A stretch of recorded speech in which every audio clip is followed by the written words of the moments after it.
So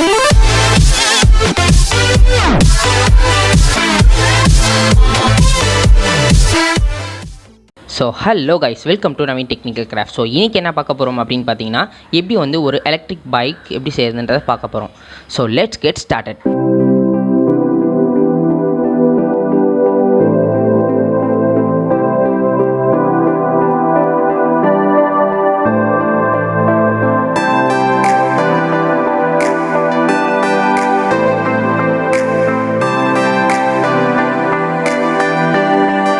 so first நம்மளோட தேவையான மெட்டீரியல்ஸை நம்ம பார்க்கலாம். ஸோ தேவையான மெட்டீரியல்ஸ் வந்து இப்போ வந்து ஈஸியாக அமேசானில் கிடைக்கிது. அது வந்து ஒரு கிட்டாக கிடைக்கிது.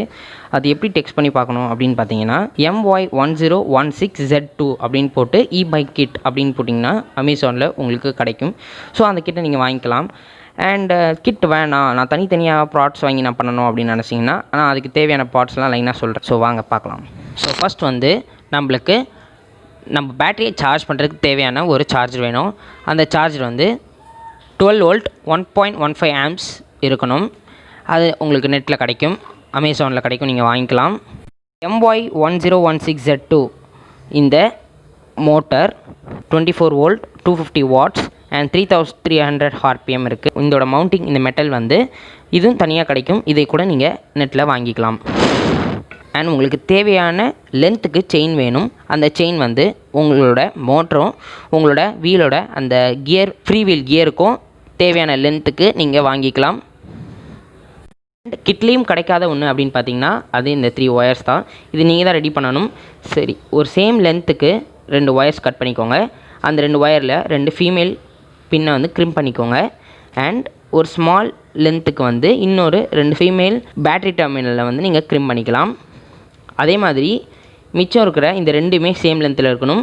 இதுலேயும் 2 பேட்டரி டெர்மினல் நீங்கள் க்ரிம் பண்ணிடுங்க. அதுக்கப்புறம் ஒரு ஹெட்லைட்டும் ஒரு சார்ஜிங் இண்டிகேட்டரும் சேர்ந்த ஒரு லைட் வரும். அந்த லைட் வேணும்னாலும் நீங்கள் வாங்கிக்கலாம். அண்ட் உங்களுக்கு வந்து இதோட சேர்த்து உங்களுக்கு ஒரு ஹார்ன் வரும். அந்த ஹாரன் வந்து யூஸ் பண்ணலாம். இல்லை உங்களுக்கு வேறு ஹாரன் வேணும் அப்படின்னாலும் நீங்கள் இந்த மாதிரி இண்டிவிஜுவல் ஹாரன்ஸ் யூஸ் பண்ணிக்கலாம். அண்ட் உங்களுக்கு வந்து த்ராட்டில் வேணும், த்ராட்டில். அண்ட் இது வந்து எலக்ட்ரிக் பிரேக். இந்த பிரேக் வந்து என்ன அப்படின்னு பார்த்தீங்கன்னா, இப்போ இந்த பிரேக்குக்குள்ளே பார்த்தீங்கன்னா உங்களுக்கு வந்து ஒரு ப்ளூ கலரில் ஒரு ஸ்விட்ச் தெரியும். இது வந்து ஒரு ப்ரெஸ் டைப் ஸ்விட்ச். இந்த ஸ்விட்ச் வந்து உங்கள் பிரேக்கை வந்து எப்போ வந்து ப்ரெஸ் பண்ணுதோ அப்போது வந்து உங்களோட மோட்டர் வந்து ரன் ஆகிட்ருக்கும். அந்த ஸ்விட்ச் டச் ஆகலைன்னா அந்த மோட்டர் வந்து ஸ்டாப் ஆகிடும். உங்களோட பிரேக் கொஞ்சம் ஹெவியாக அடிக்கிறதுக்காக தான் இந்த சிஸ்டம் அவங்க பண்ணியிருக்காங்க. ஸோ இந்த மாதிரி எலக்ட்ரிக் பிரேக் வாங்கிட்டிங்கன்னா உங்களுக்கு ஒரு சேஃப், அவ்வளோதான். ஸோ இல்லை நீங்கள் நார்மல் பிரேக்கில் நீங்கள் ரன் பண்ணணும்னு நினச்சிங்கன்னா நோ ப்ராப்ளம். பேக் சைடில் இந்த மாதிரி ஒரு பாக்ஸ் வச்சு நீங்கள் டைட் பண்ணலாம். அப்படி இல்லை நான் மெட்டல் பாக்ஸ் வைக்கணும்னு நினச்சிங்கன்னா மெட்டல் பாக்ஸ் வச்சு கூட நீங்கள் வந்து ஃபுல்லாக நீங்கள் வெல்டிங் பண்ணிடலாம். நான் வந்து ஸ்ட்ரிப் பண்ணியிருக்கேன் பாக்ஸஸ்லாம். அண்ட் உள்ளே வந்து இங்கே பார்த்தீங்கன்னா நம்மளோட பைக்கில் இருக்கிற மாதிரி கீ சிஸ்டம் இங்கே இருக்குது. அண்ட் இங்கே பார்த்தீங்கன்னா இதுதான் வந்து ஸ்பீட் கண்ட்ரோலர். இந்த ஸ்பீட் கண்ட்ரோலர் தான் நீங்கள் எவ்வளோ உங்களோட த்ராட்டில் ரைஸ் பண்ணுறீங்க. இப்போது இந்த அளவுக்கு ரைஸ் பண்ணிங்கன்னா இந்த அளவுக்கு தான் ஸ்பீடு போகணுங்கிறத உங்களோட மோட்டருக்கு தரத்துக்கு தேவையான ஒரு போர்டு இது தான். ஸோ இந்த போர்டை வந்து உங்கள்கிட்ட நான் காட்டணும்னு நினச்சேன். ஸ்பீட் கண்ட்ரோலரில் நான் வந்து உங்களுக்கு உள்ளே என்ன இருக்குன்றதை காட்டுறதுக்காக தான் நான் இதை ஓப்பன் பண்ணுறேன். இந்த போர்டில் வந்து உங்களுக்கு அவுட்புட் பின் கொடுத்துருப்பாங்க. அந்த மாதிரி இந்த எல்லா பின்லேயும் வந்து உங்களுக்கு ஸ்டிக்கர் பண்ணியிருப்பாங்க. உங்களுக்கு வந்து ஸ்டிக்கர் போட்டிருப்பாங்க.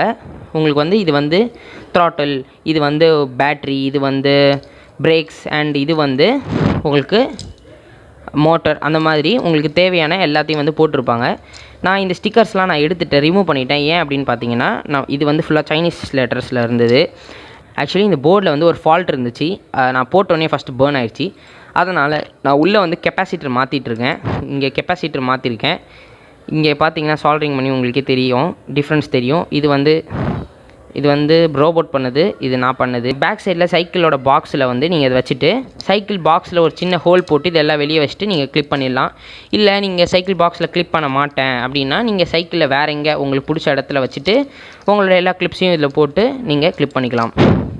இந்த கிட்டில் வந்து நீங்கள் மெயினாக என்ன பண்ணணும் அப்படின்றத நான் சொல்கிறேன். உங்களோட சைக்கிளோட பேக் வீலை கழட்டிடுங்க. கழட்டிட்டக்கப்புறமா உங்களுக்கு வந்து 2 ஃப்ரீ வீல் தேவைப்படும். அதுக்கு நடுவில் வந்து ஒரு அப்பு நான் போட்டிருக்கேன்.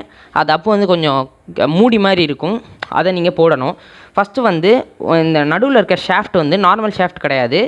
இது வந்து அதோட லென்த் அதிகமாக இருக்க ஷாஃப்ட். அது ஆக்சுவலி கியர் சைக்கிளோட ஒரு ஷாஃப்ட் தான் நான் மாட்டியிருக்கேன். அது ஏன் அப்படின்னு பார்த்தீங்கன்னா, உங்களுக்கு ஷாஃப்ட் நீளமாக இருந்தால் தான் உங்களுக்கு 2 ஃப்ரீ வீல் அட் அ டைமில் போட முடியும். லைக் கியர் மோட்டர்ஸில் வந்து உங்களுக்கு நிறைய பெரிய கியர்ஸ் இருக்கிறனால உங்களுக்கு அதில் வந்து மாடலுக்கு ஏற்ற மாதிரி ஷாஃப்ட்டை பெருசு பண்ணியிருப்பாங்க. ஸோ அந்த ஷாஃப்ட்டை தான் நான் இங்கே போட்டிருக்கேன்.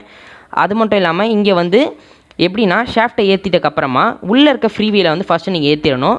டூயல் ஃப்ரீ வீல் அப்புன்னு கேட்டிங்கன்னா உங்களுக்கு தருவாங்க. அந்த அப்பை எடுத்து நெக்ஸ்ட்டு அந்த ஃபஸ்ட் ஃப்ரீ வீலில் வந்து நீங்கள் ஸ்க்ரால் பண்ணி ஏற்றணும்.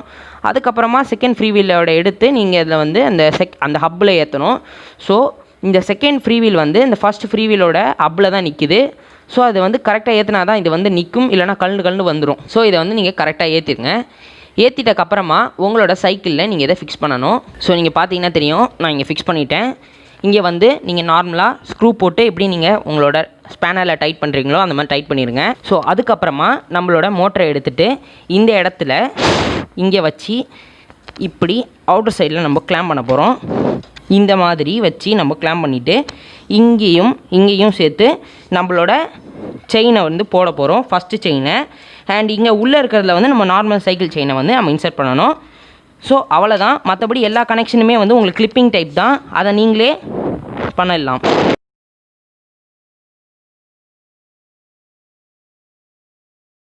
இந்த மாதிரி நீங்கள் ஒரு கனெக்ஷனாக உங்களோட த்ராட்டில், இது வந்து த்ராட்டில் ஒயர், இங்கே பார்த்தீங்கன்னா உங்களுக்கே தெரியும், கன்ஃபியூஷனே ஆகாத மாதிரி அவங்க கரெக்டாக கொடுத்துருப்பாங்க. ஸோ நீங்கள் வந்து ஈஸியாக அது வந்து கிளிம் பண்ணிடலாம். ஸோ இது வந்து ஈஸியாக எல்லாராலையும் பண்ண முடிகிற ஒரு ப்ராஜெக்ட் தான். இந்த மாதிரி கிளிப் பண்ணிடுங்க. ஸோ இந்த மாதிரி நீங்கள் த்ராட்டில் இருந்து எல்லாமே வந்து இந்த இடத்துக்கு ஒரு ஹோல்ஸ் போட்டு எல்லாத்தையும் எடுத்துகிட்டு வந்து நம்மளோட ஸ்பீட் கண்ட்ரோலரில் மொத்தமாக கொடுத்துட்டு மேலே வந்து மூடிட்டு நான் உங்களுக்கு ஃபைனலாக காட்டுறேன்.